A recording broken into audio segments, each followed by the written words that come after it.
Cette vidéo est sponsorisée par la boutique Empire Lama.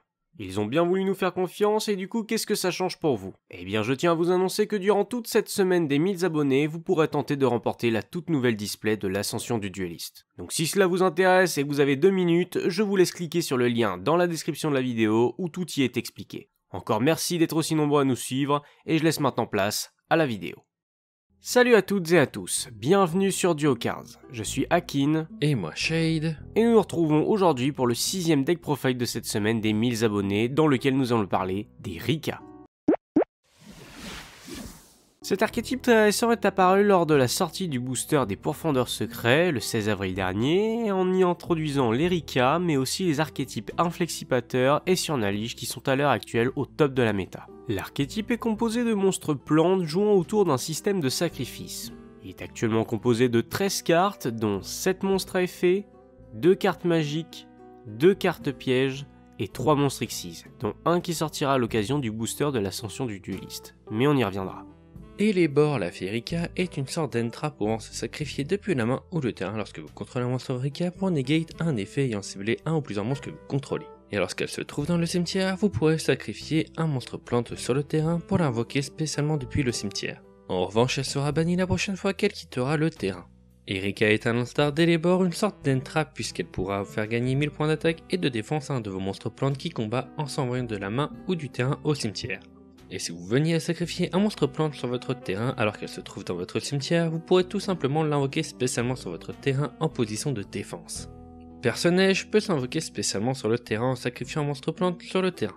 En plus de sa propre invocation, elle pourra invoquer un autre monstre plante depuis votre main. En revanche, vous ne pourrez invoquer que des monstres plantes le reste de ce tour.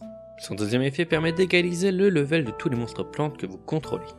Mudan peut s'invoquer spécialement sur le terrain si vous sacrifiez un monstre plante que vous contrôlez et lorsqu'elle est invoquée normalement ou spécialement sur le terrain via l'effet d'un monstre plante, elle incluse, vous pourrez tutoriser une carte magie piège Rika. Cyclamen peut se sacrifier depuis la main ou le terrain afin de réduire le niveau de max de monstres plantes que vous contrôlez de 2 et durant la end phase si cette carte est dans le cimetière parce qu'elle y a été sacrifiée, vous pourrez l'invoquer spécialement. Mais elle sera bien entendu bannie la prochaine fois qu'elle quittera le terrain.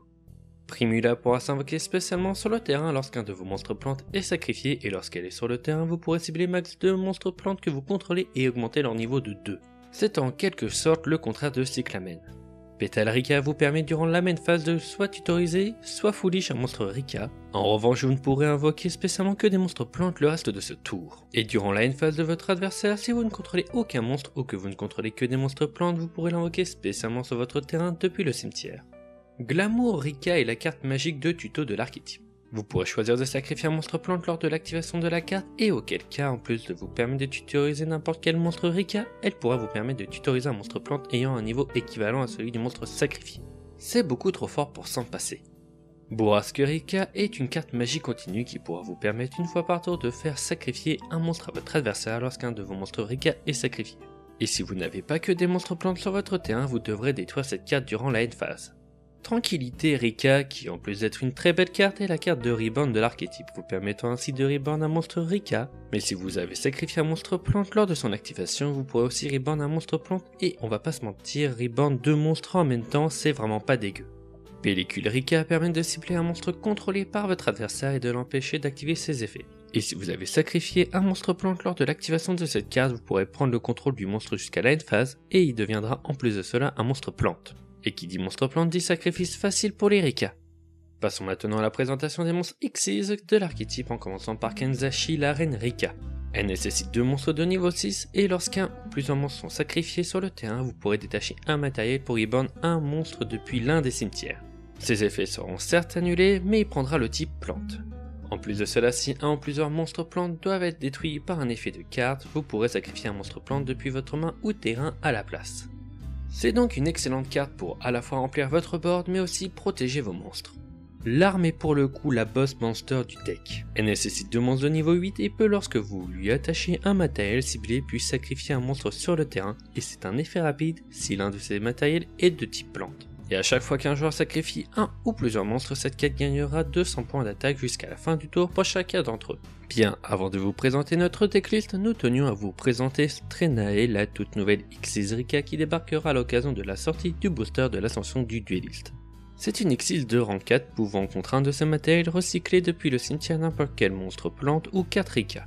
Et si cette carte venait à être sacrifiée alors qu'elle avait un matériel, vous pourrez invoquer n'importe quel monstre exil de rang 5 ou plus depuis l'extra deck ou le cimetière est équipé à ce monstre en tant que matériel. Elle n'a l'air de rien comme ça, mais est pour le coup une carte vraiment insane. Bien, maintenant que toutes les cartes ont été présentées, il est temps de passer à la présentation de notre decklist, que voici.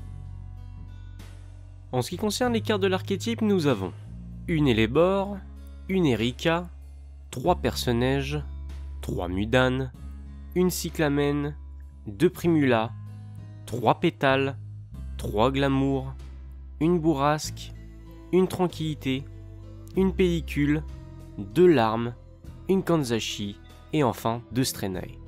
Et pour ce qui est des cartes restantes, nous avons une Mardel qui est certes un peu chère mais s'avère réellement forte pour le deck, un Videur Cactus pour bien handicaper votre adversaire, 3 Baobabouins et 2 Tempêtes de Parfum pour un petit combo que je vais vous expliquer un peu plus tard, 3 Floraisons de Feu et évidemment, pourquoi se priver d'une telle carte, 3 Épines Diaboliques pour à la fois vider le deck et aussi parce qu'elle peut invoquer 2 copies d'elle-même depuis le deck très facilement, ce qui a pour conséquence de faciliter l'invocation des monstres liens, un Spore pour invoquer facilement des monstres synchro, un 1 pour 1 parce qu'on a quand même 7 monstres de niveau 1, un Gobelin parvenu pour la pioche qu'il génère, un Monster Reborn, et 3 assauts solennels pour bloquer votre adversaire.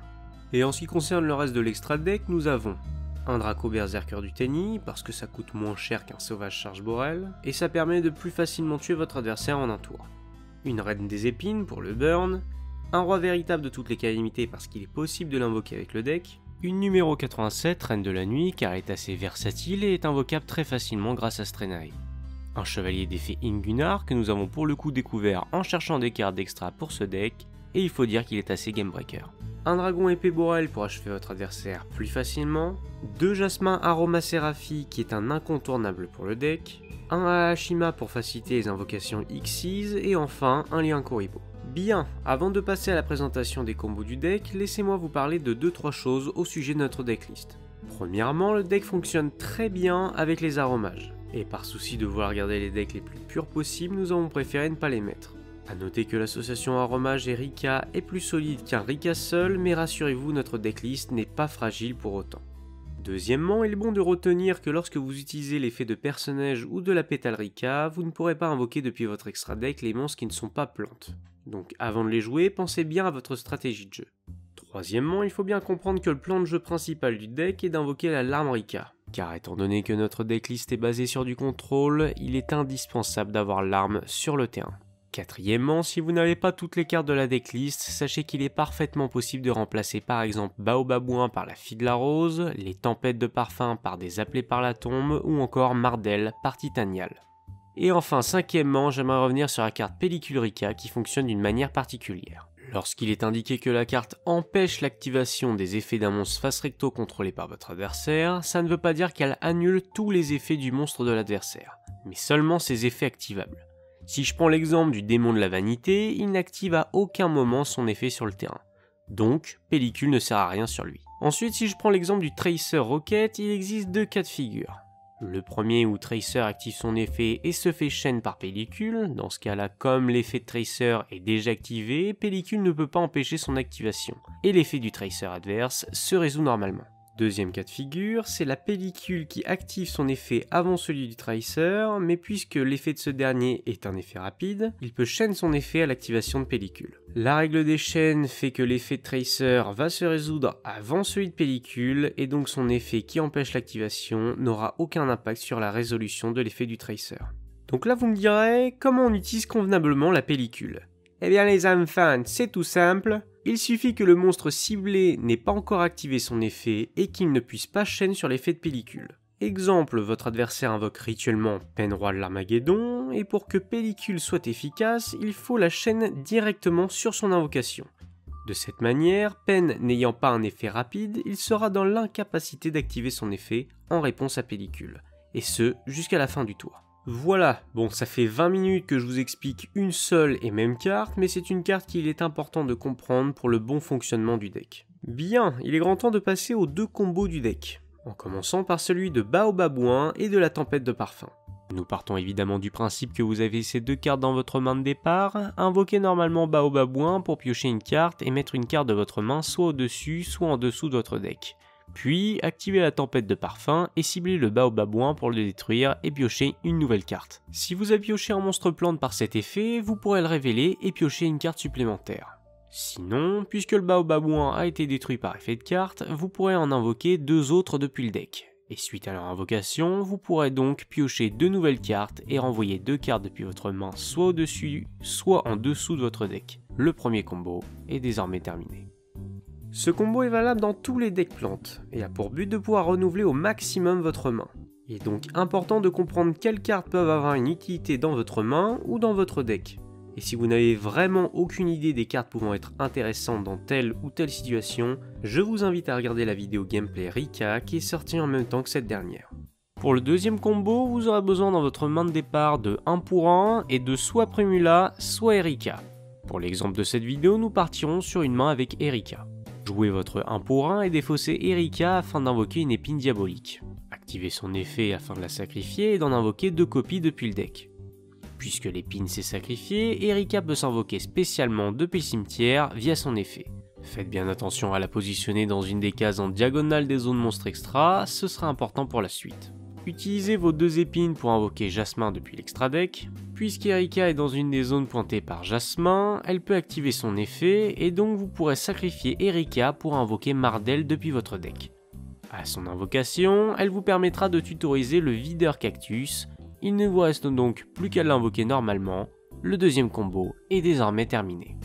Alors au sujet de ce combo, il faut savoir qu'il y a énormément de variantes, elles dépendent d'ailleurs de votre main de départ. Le début reste sensiblement le même, mais le board final pourra être plus ou moins étoffé.